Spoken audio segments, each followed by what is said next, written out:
কিছু রেডি হয়ে গেছে, দেখতেই পাচ্ছ। সব কিছু বাবাকে দিয়ে বার করালাম, আমি এখন ধরবো না কারণ আমি স্নান করিনি, ও বাজার করে নিয়ে এসছে।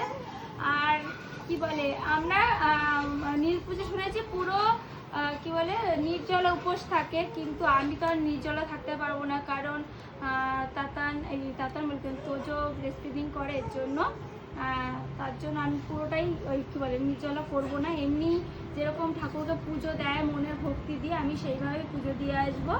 আর এটা আমার ফার্স্ট নীল পুজোর মানে আমার দিদি আগে করেছে, আমি ওর কাছ দিয়ে আজকে শিখে শিখে সব কিছু আমি তো আমার ছেলেরা মানে যবে থেকে একটু হয়েছে, আমি তো আগে বাইরে থাকতাম, হতো না।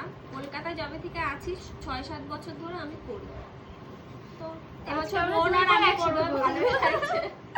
অন্য বছর আমি একা করতাম, এবছর তুই আছিস। আমরা টিমে একটু বড় হয়েছি আর কি, এরপরে ডোনা দিয়ে হবে।